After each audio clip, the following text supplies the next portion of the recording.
Paz de Cristo, Dios les bendiga, mis estimados amigos y hermanos que nos ven a través de este canal donde compartimos, divulgamos la palabra del Señor.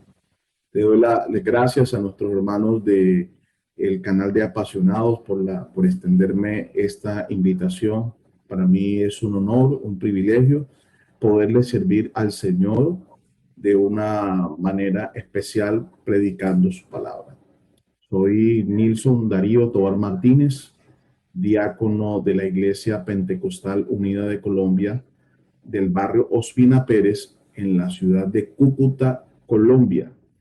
Para mí grato estar aquí y compartir en este instante un consejo de la palabra del Señor. Entonces, quisiera compartir en este momento la palabra de Dios con ustedes con un tema muy especial.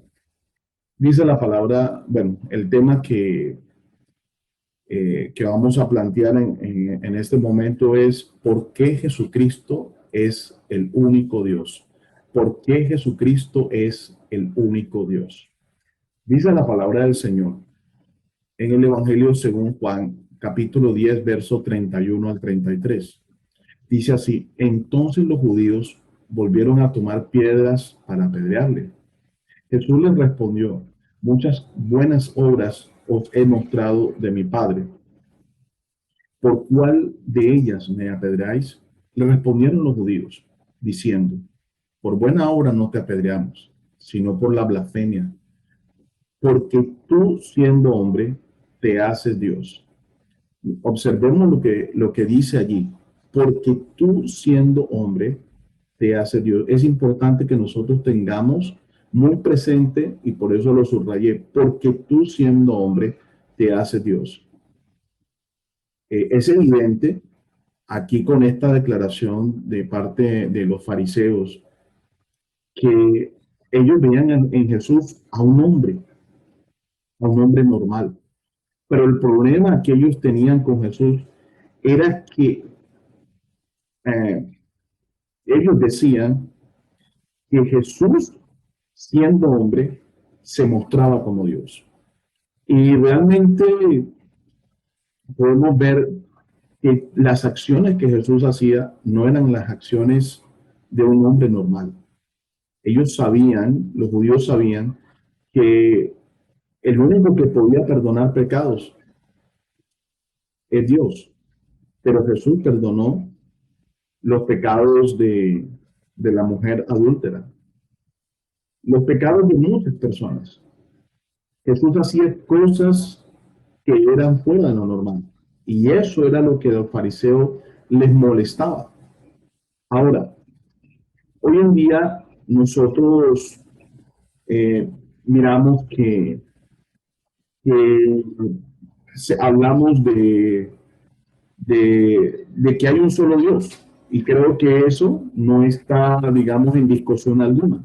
En el mundo cristiano, la creencia en un solo Dios es algo que la mayoría de personas lo creen.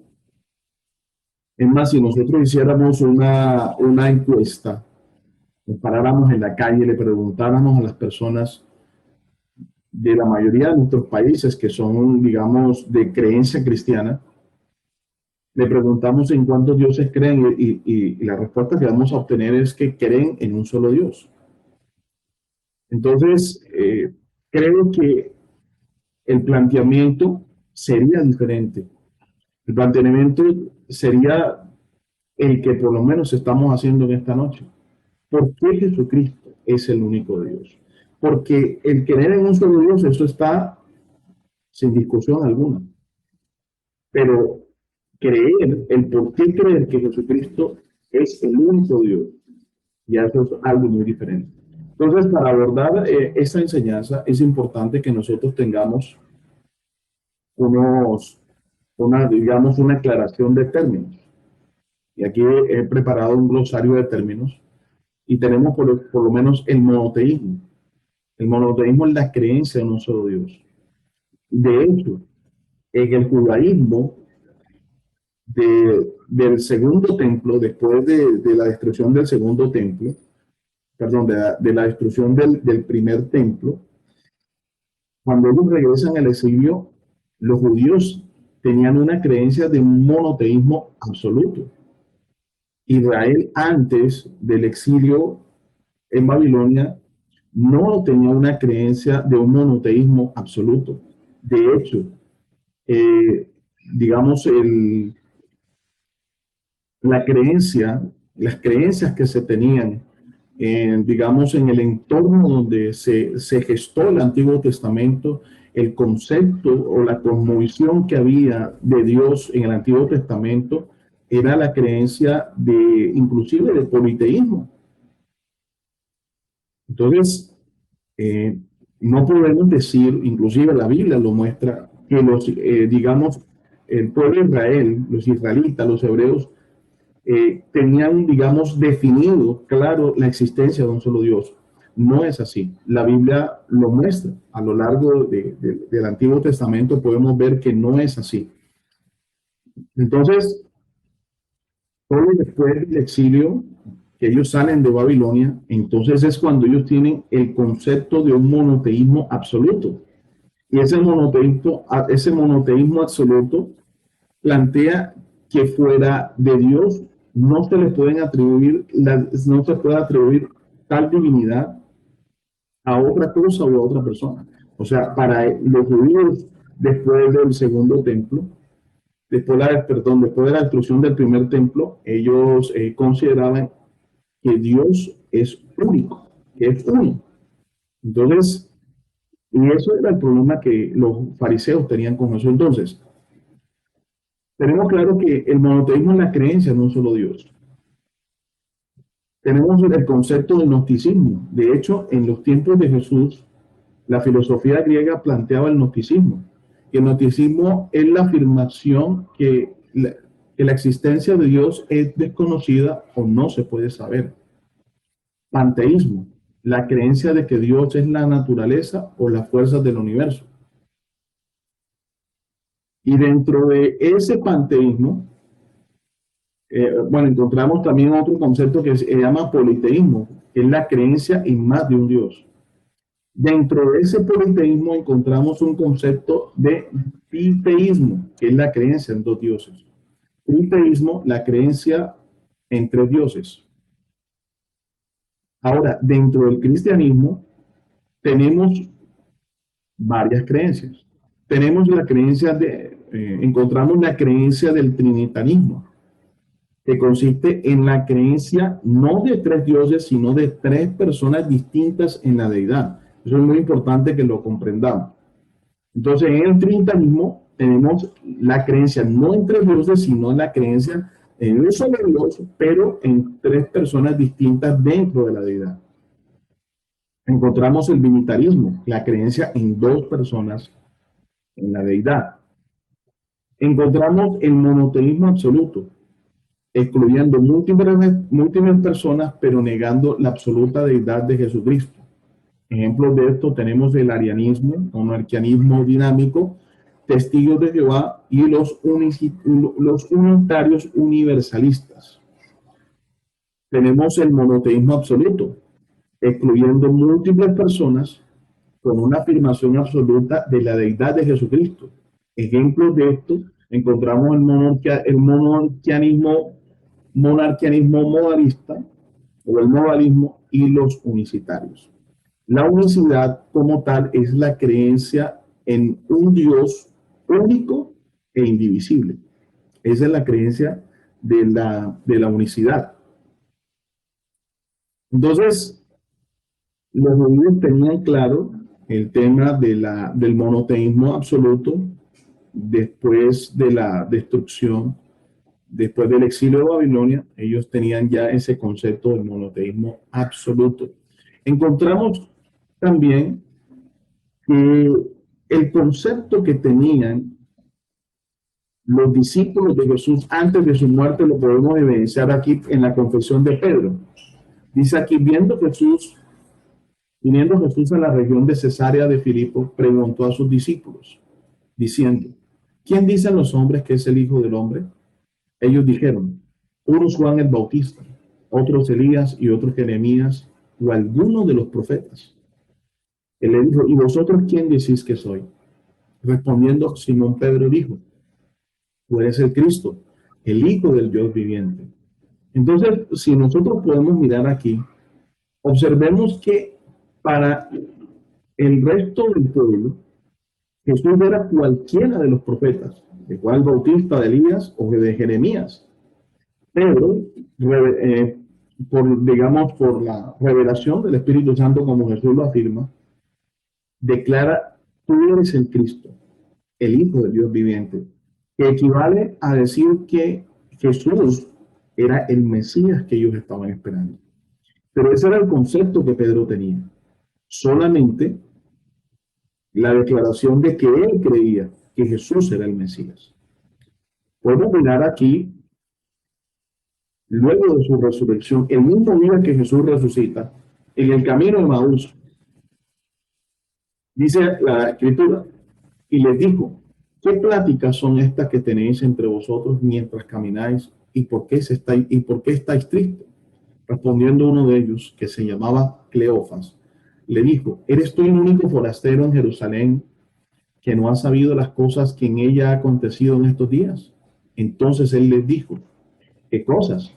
Ellos le dijeron, de Jesús Nazareno, que fue varón profeta, poderoso en obra y en palabra delante de Dios y todo el pueblo, y cómo le entregaron los principales sacerdotes y nuestros gobernantes a sentencia de muerte y le crucificaron. Pero nosotros esperábamos que él era el que había de redimir a Israel. Y ahora, además de todo eso, hoy ya es el tercer día que esto ha acontecido. Pero miremos el concepto que ellos tenían. Ya una vez que él resucitó, no sabían que era Jesús el que hablaba con ellos, pero el concepto que ellos tenían era de que Jesús era un profeta y que podía redimir a Israel. Ese era el concepto que se tenía sobre Jesús en ese tiempo. Luego Jesús aparece a sus discípulos. Lo miramos aquí en Lucas 24, 36 al 43, donde dice, mientras ellos aún hablaban estas cosas, Jesús se puso en medio de ellos y les dijo, paz a vosotros. Entonces, espantados y atemorizados, pensaban que veían espíritu. Pero él les dijo, ¿por qué estáis turbados si vienen a vuestro corazón estos pensamientos? Mirad mis manos y mis pies, que yo mismo soy. Palpad y ved, porque un espíritu no tiene carne ni huesos como ves que yo tengo. Y diciendo esto, le mostró las manos y los pies, y todavía ellos de gozo no lo creían y estaban maravillados. Les dijo, ¿tenéis aquí algo de comer? Entonces le dieron parte de un pez asado y un panal de miel, y él lo tomó y comió delante de ellos. Si nosotros retrocedemos al texto con el que iniciamos esta enseñanza, nos daremos cuenta que los fariseos le declararon a Jesús que él era un hombre. Y dentro de las escuelas cristológicas que surgieron luego de la resurrección de Jesús, muchos de ellos se planteaban quién realmente era Jesús. Podemos observar que para los discípulos de pronto era un profeta. Para Pedro, con la revelación del Espíritu Santo, era el Mesías que había de venir. Pero resulta que Jesús se le aparece a los discípulos y les dice, miren, yo soy el que está hablando con ustedes, el mismo que estuvo con ustedes, que vivió con ustedes, que caminó con ustedes. Palpan mis manos y ves que un espíritu no tiene carne ni huesos como ves que yo lo tengo. Entonces, no era un fantasma, era él, de carne y hueso. Porque inclusive dentro de las escuelas cristológicas había la idea del gnosticismo, que creían que Jesús era parcialmente un hombre, que era más divino que humano, pero no. Jesús de Nazaret era 100% un hombre que se cansó, un hombre que comió. De hecho, aquí estamos mirando que él pidió algo de comer a sus discípulos para que ellos miraran que realmente era el que había estado con ellos antes de morir. Entonces, fíjense la declaración que da Tomás. Tomás era un judío que tenía una creencia de un monoteísmo absoluto. Y para que un judío declarara esto, Señor mío y Dios mío, tendría que estar convencido que Jesús de Nazaret realmente era el Dios todopoderoso en el que el pueblo de Israel creía. Entonces, miramos que miramos hasta aquí que el concepto que se tenía acerca de Jesús después de su resurrección es totalmente diferente al que ellos tenían antes de que Jesús muriera. Miremos aquí lo que Pedro creía acerca de Jesús después de su resurrección. Dice así, Hechos 2 del capítulo 2, versos 23 al 24, a este, entregado por el determinado consejo y anticipado conocimiento de Dios, prendisteis y matasteis por mano de inicuos, crucificándole, al cual Dios le levantó, suelto los dolores de la muerte, pero por cuanto era imposible que fuese retenido por ellas. Y miremos aquí lo que sigue declarando Pedro en el capítulo 3, versos 14 y 15. Mas vosotros negasteis al santo y al justo y pedisteis que se os diese a un homicida y matasteis al autor de la vida. Entonces tenemos a Pedro que antes de que Jesús muriera había declarado simplemente que él era el Mesías que esperaba a su pueblo. Pero ya después que Jesús resucitó, para Pedro no solamente era no simplemente era el Mesías, era más que el Mesías. Para Pedro era el autor de la vida. Para Pedro no era un hombre normal, porque inclusive declara que la muerte no podía retenerle. Ahora, digamos, esto que Pedro declara aquí está basado sobre bases sólidas. Podemos mirar declaraciones de Jesús antes de su muerte. Evangelio según Juan dice, capítulo 2, versos 19 al 22. Respondió Jesús y les dijo, destruid este templo y en 3 días lo levantaré. Dijeron luego los judíos, en 46 años fue edificado este templo y tú en 3 días lo levantarás. Mas él hablaba del templo de su cuerpo. Por tanto, cuando resucitó entre los muertos, sus discípulos se acordaron que había dicho esto y creyeron a la escritura y a la palabra que Jesús había dicho. Podemos mirar que lo que Pedro está declarando no son ideas sueltas, es un pensamiento, un concepto definido, claro y sustentado por lo que él había sido testigo. Dice otra declaración de Jesús en el Evangelio según Juan capítulo 10, versos 17 al 18. Por eso me ama el Padre, porque yo pongo mi vida para volverla a tomar. Nadie me la quita, sino que yo de mí mismo la pongo. Tengo poder para ponerla y tengo poder para volverla a tomar. Este mandamiento recibí de mi Padre. Ahora, usted ve aquí el término Padre. No vamos a ahondar, digamos, en esto ahora. Pero el hecho de que Jesús esté hablando del Padre no quiere decir que el Padre sea un Dios y que el Hijo sea otro Dios. No. El concepto de Padre, inclusive el concepto de Padre que tenía el pueblo de Israel hacia Dios, es un concepto diferente al que nosotros tenemos. Pero esa figura de Dios Padre es una figura noble, novedosa, que Jesús trajo y que nosotros la vemos plasmada en el Nuevo Testamento porque esta figura de ese Dios paterno fue Jesús el que la trajo. De hecho, lo podemos evidenciar cuando él enseña a sus discípulos a orar diciendo, Padre nuestro que estás en los cielos.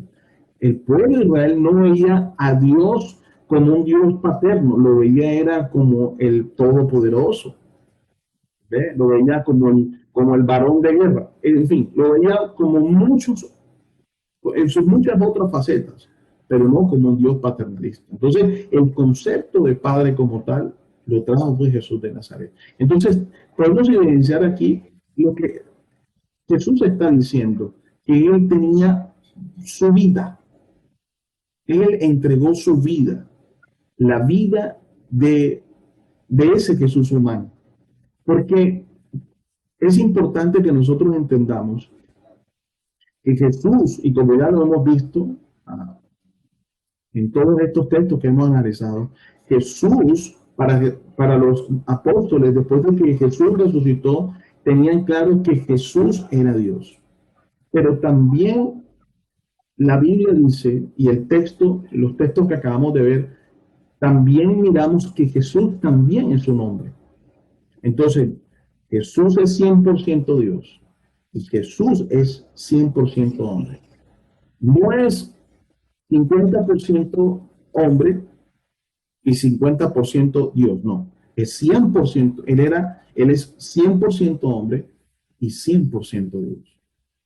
Entonces nosotros no podemos, al hablar de la divinidad, en cuanto a Dios, no podemos hacer separaciones, como la mayoría de muchas personas hace.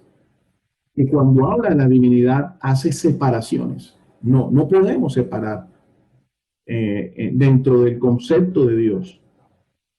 La Biblia nos muestra que debemos hacer es distinción de cuando la Biblia habla del Padre, ¿a qué se está refiriendo? Cuando la Biblia habla del Hijo, ¿a qué se está refiriendo? Cuando la Biblia habla del Espíritu Santo, ¿a qué se está refiriendo? Entonces es muy importante que nosotros tengamos en cuenta que nosotros en la divinidad no debemos hacer separaciones, sino distinción. Pablo, el mismo Saulo de Tarso, que perseguía a la iglesia, que tenía de pronto el concepto de que este grupo de personas que creyeron en Jesús eran un grupo de herejes. Entonces, este Saulo de Tarso que perseguía a la iglesia, Jesús se le aparece en el camino cuando iba a apresar a los cristianos que estaban reunidos en Damasco. Llevaban cartas de los principales sacerdotes, del sumo sacerdote, para hacer estos arrestos y llevarlos a Jerusalén. Pero vemos que este Saulo de Tarso, él no era un hombre malo, simplemente era un hombre celoso, celoso de las cosas de Dios. Y ellos, el concepto que tenían de los seguidores de Jesús es que eso era una herejía. Pero Jesús se le aparece en el camino a este hombre y el Saulo de Tarso, que vino a ser después de esa entrevista que tiene con Jesús, fue un hombre totalmente diferente al que iba camino a Damasco. Cuando Saulo de Tarso tuvo ese encuentro con Jesús, ya no fue a Damasco a apresar a los cristianos, sino a predicar el evangelio del nombre de Jesús. Y miremos cómo veía Pablo. Dice aquí en Hechos 27, Hechos 17, capítulo 17, verso 23.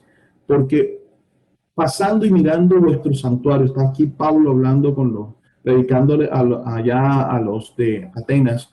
Ayer también un altar en el cual estaba la inscripción al Dios no conocido, al que vosotros adoráis, pues sin conocerle es a quien yo os anuncio. Entonces Pablo no estaba viendo a Jesús de otra manera diferente. Él lo estaba viendo como Dios. Y recordemos que un judío que creía en un monoteísmo estricto, absoluto, no atribuía deidad a ninguna otra persona o a ninguna otra cosa.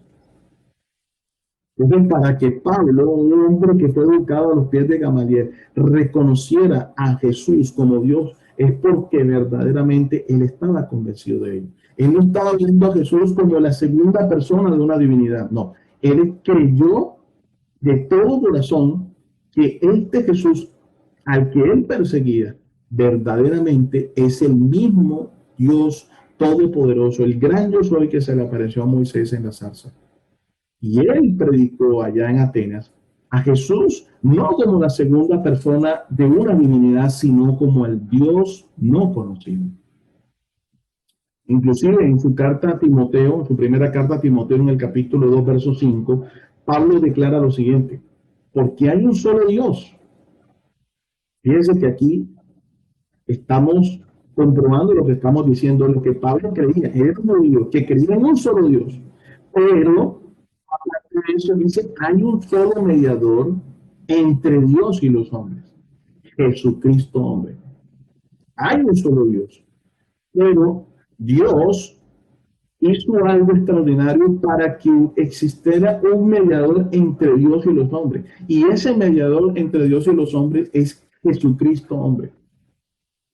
Entonces, eso es algo totalmente diferente a decir que Jesucristo era un Dios diferente al Padre, no. Dios es uno, pero existe un mediador entre Dios y los hombres, y ese mediador entre Dios y los hombres no es otra cosa que la parte humana de Dios. Dios es espíritu en esencia, pero esta condición espiritual, en su esencia espiritual, como él, la Biblia misma declara, él, que el Señor miró desde los cielos hacia la tierra a ver si había algún entendido que buscara a Dios, y el Señor no encontró un hombre justo. Entonces, por lo tanto, el Señor tuvo la necesidad de venir a este mundo manifestado en carne. Entonces, Dios funcionó su naturaleza divina con la humanidad, y a eso es a lo que el Señor en su palabra llama hijo de Dios. Inclusive miremos que Juan, el apóstol Juan, miremos cómo ve Juan, cómo veía Juan a Dios. Y lo podemos ver en la primera carta de Juan, el capítulo 5 verso 20. Pero sabemos que el Hijo de Dios ha venido y nos ha dado entendimiento para conocer al que es verdadero. Y mire lo que dice, y estamos en el verdadero, en su Hijo Jesucristo. Este es el verdadero Dios y la vida eterna. Sin titubeos, Juan está declarando que Jesucristo, el Hijo de Dios, porque ellos tenían claro el concepto de Hijo de Dios. Este Hijo de Dios es el Dios verdadero y la vida eterna. Por último, miramos lo que Pablo declara en su primera carta a Timoteo, el capítulo 3, verso 15 al 16. Jesucristo es Dios manifestado en carne. Dice así, para que así tarde sepáis cómo debes conducirte en la casa de Dios, que es la iglesia. Tengamos muy en cuenta esto, que es la iglesia del Dios viviente. Si nosotros recordamos, aquel que declaró que tendría una iglesia fue Jesucristo.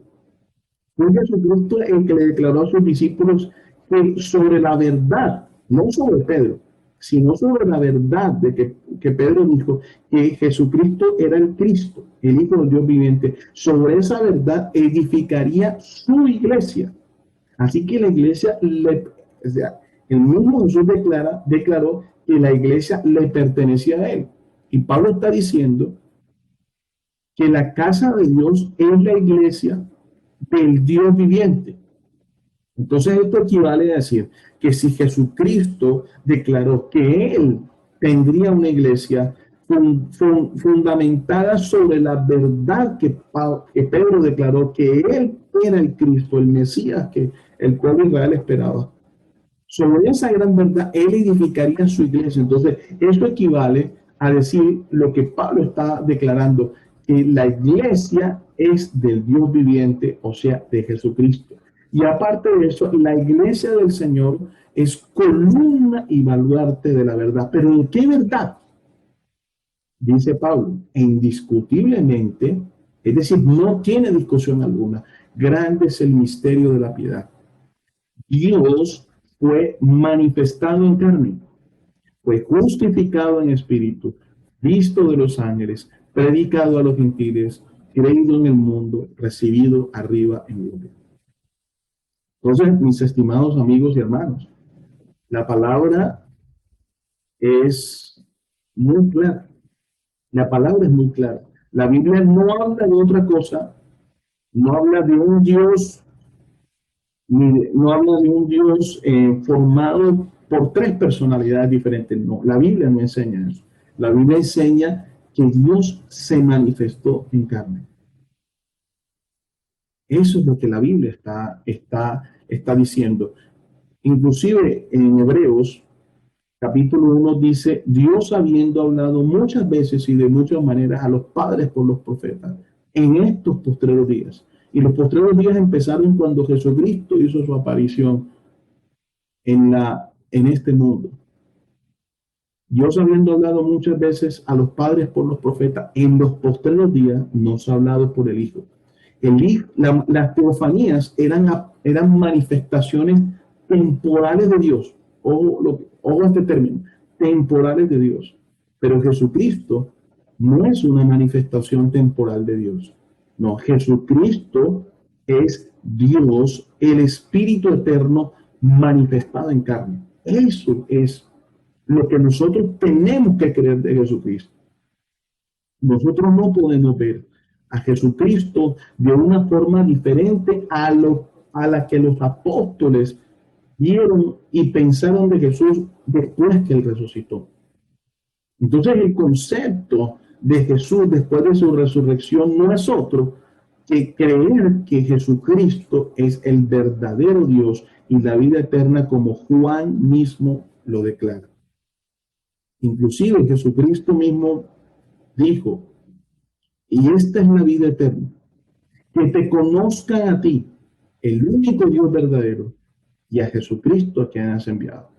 Eso quiere decir que la vida eterna consiste en que nosotros seamos capaces de distinguir quién es el Padre, quién es el Hijo, quién es el Espíritu Santo. No separarlo, sino distinguirlo. Y cuando nosotros hagamos esta, cuando nosotros hagamos esta distinción dentro de la divinidad de Jesús, porque entre otras cosas la Biblia declara que en Jesucristo está toda la plenitud de la divinidad. Y eso es un todo absoluto, no parcial. Entonces, eso es lo que nosotros debemos de creer. Hay muchos conceptos, pero hoy en día no podemos, digamos, no está en discusión de que hay un solo Dios. Sí, mucha gente sabe que hay un solo Dios, pero creyéndolo de una forma equivocada. Nosotros debemos de partir del hecho de creer es en la unicidad de Dios. El concepto teológico de la unicidad es que Dios es único e indivisible. Y ese único Dios indivisible no es otro que Jesucristo el Señor. Bien, hermanos, espero que esta enseñanza sea de gran bendición para todos aquellos que la escuchen y, y pueda aclarar muchas dudas que muchas personas hoy en día tienen en cuanto al concepto de Jesús. Entonces quisiera en este momento hacer una oración para que esta palabra que acabamos de predicar pueda abrir su mente y su corazón a entender quién es verdaderamente Jesucristo el Señor. Eterno Dios y Padre Celestial, te doy las gracias, Señor, por darme esta oportunidad de poder predicar tu palabra, Señor. Y te pido, Señor, que esta palabra, Señor, sea de bendición para aquellos que la estén escuchando, que la vayan a escuchar, Señor. Te lo pedimos en el nombre de Jesucristo, Señor. Y te pido, Señor, que muchas mentes sean iluminadas, Señor, porque la revelación de tu palabra ha sido dada. Pero necesitamos que muchas personas puedan entender esta gran verdad, Señor. Te lo pedimos en el nombre de Jesús. Que el Señor Jesús les bendiga grandemente.